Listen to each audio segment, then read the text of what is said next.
बच्चों, बहुत स्वागत है आप लोगों का केमिस्ट्री क्लास में। मैं हूं आपका केमिस्ट्री टीचर सुनील यादव।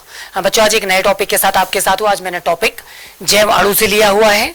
बच्चों, इसका एक आधा जो पार्ट है वो मैंने इससे पहले कुछ पहले की वीडियो में कवर कर दिया था। आज इसका ये सेकंड पार्ट है।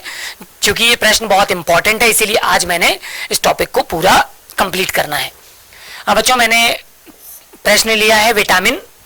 मैं आज आपको vitamin B1, vitamin B2, vitamin B4, vitamin B10 और विटामिन B12 के बारे में जानकारी दूंगा।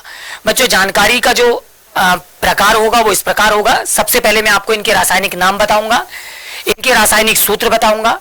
बच्चों, इनके कुछ प्राप्ति स्रोत बताऊंगा, इनकी कमी से उत्पन्न रोग और इनके कार्य बताऊंगा। ठीक है, ये सारे टॉपिक एक बार मैं आपके सामने रख रहा हूं। आप कई मर्तबा इनको देखिएगा और एक बार पाठ्य पुस्तक से इनको रिकॉल करिएगा और पढ़ने की कोशिश कीजिएगा। बच्चों, ये प्रश्न संभवतः बहुत इंपॉर्टेंट है और एग्जाम में आ सकते हैं और आते रहते हैं। तो चलिए, सबसे पहला टॉपिक मैंने आपके सामने ले रखा है बच्चों, विटामिन B1। बच्चों, विटामिन B1 का जो रासायनिक नाम है वो है थायमीन। विटामिन B1 को हम क्या बोलते हैं बच्चों? थायमीन। बच्चों, इसका जो रासायनिक सूत्र है वो है C12H18N4Cl2OS। ऑक्सीजन एंड सल्फर है ये।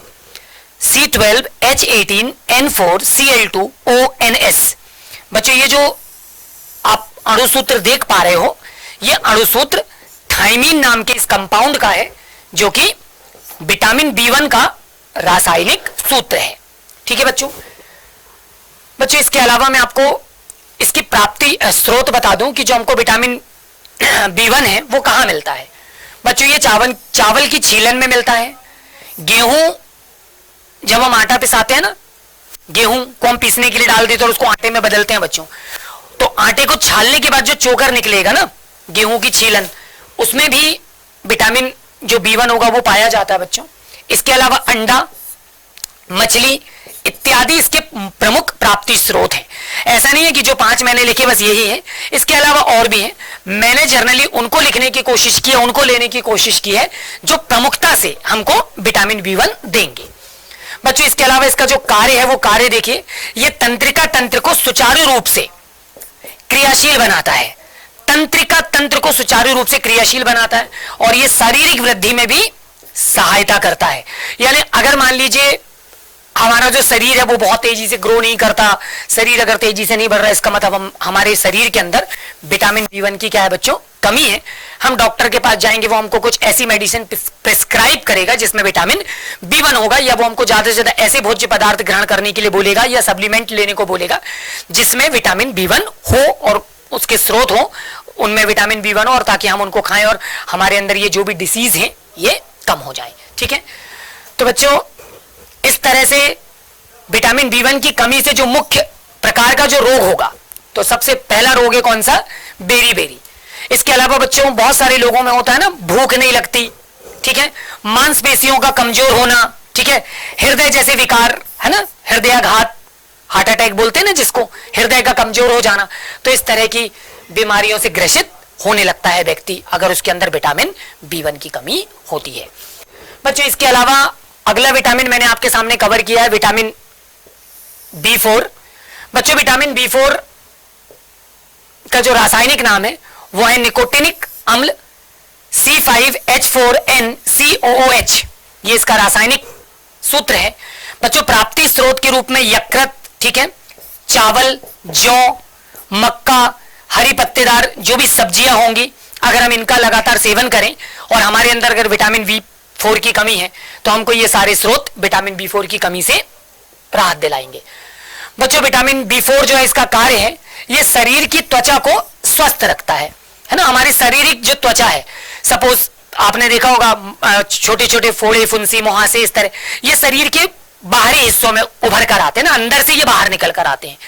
तो इस तरह की जब हमारे शरीर में विकृतियां उत्पन्न होना चालू होती हैं, इस तरह के कुछ रोग होना स्टार्ट होते हैं, चर्म रोग वगैरह, तो ये बच्चों हमको विटामिन B4 की कमी की वजह से उत्पन्न होते हैं। तो इनको कंट्रोल विटामिन B4 करता है।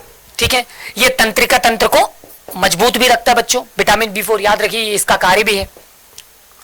इसकी कमी से पेलाग्रा या मानसिक जो रोग है ना, त्वचा का खुरदुरापन, त्वचा का फटना, इस तरह के रोग बहुत में देखे जाते हैं और बहुत मात्रा में देखने को हमको प्राप्त होते हैं। तो बच्चों इस तरह से अगला जो विटामिन मैंने आपके सामने लिया है वो vitamin B2। Vitamin B2 riboflavin. बच्चों इसका जो केमिकल फार्मूला है, रासायनिक सूत्र C17H20N4O6। बच्चों इसके जो प्राप्ति स्रोत हैं, चावल की छीलन, दूध, मांस, पनीर, ठीक है, या दूध से संबंधित जो भी खाद्य पदार्थ उन सभी में ये पाया जाता है। ये इसके प्राप्ति स्रोत है। इसके अतिरिक्त बच्चों मैं आपको इसका कार्य बता दूं, ये शारीरिक वृद्धि में सहायक है, ठीक है। बालों को गिरने से क्या करता है बच्चों, रोकता है। अगर हमारे शरीर में पर्याप्त मात्रा में अगर विटामिन जो विटामिन है हमारा, ठीक है, B2, अगर ये हमारे शरीर में बच्चों पर्याप्त मात्रा में उपस्थित है तो हमारे शरीर में अचानक आपने देखा होगा ना, कुछ लोगों के अंदर उनके सर में गंजापन आने लगता है या बाल बहुत तेजी से झड़ने लगते हैं। तो इस तरह से बालों का जो झड़ना है वो विटामिन B2 की कमी की वजह से होता है, ठीक है। बच्चों इसकी कमी से जो रोग है, सबसे पहला रोग है किलोसिस, जीभ पर छाले या दाने आना और होंठों का लगातार फटना जैसे रोग भी शामिल हैं। बच्चों इसके अलावा जो विटामिन मैंने आपके सामने लिया है विटामिन B10 है। B10 फोलिक अम्ल। बच्चों इसका रासायनिक सूत्र है C19H19H7O6। बच्चों इसके जो प्राप्ति स्रोत है उनमें सबसे पहला है केला, इसके अलावा नींबू, पालक, अंडा, मांस, यकृत एक्सेट्रा।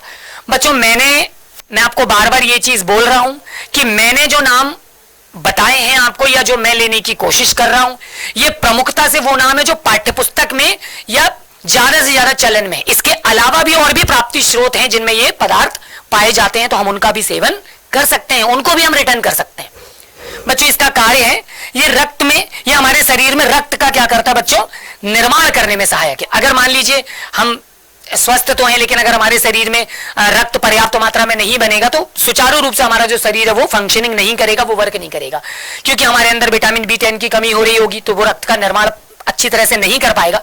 तो हमको ऐसे भोज्य पदार्थों को लेना होगा ताकि हमारे अंदर विटामिन B10 की जो कमी हो रही है वो पूरी होती रहे, वो कमी ना हो और हम स्वस्थ बने रहो, हमारे शरीर में पर्याप्त मात्रा में रक्त का निर्माण होता रहे।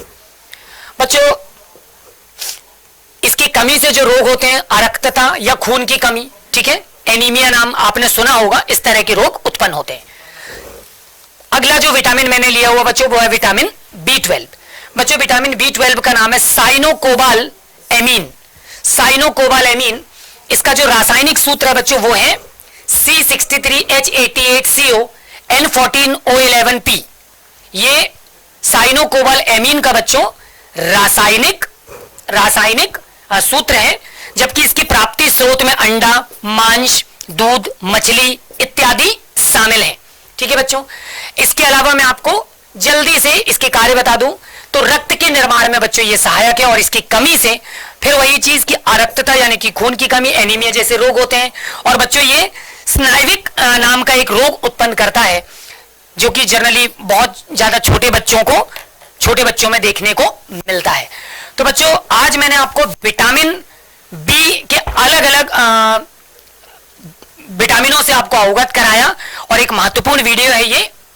तो आज के बच्चों वीडियो में इतना ही। बहुत जल्दी आपसे कुछ इसी तरह के इंटरेस्टिंग वीडियो के साथ पुनः मुलाकात होगी, तब तक अपना ख्याल रखिए।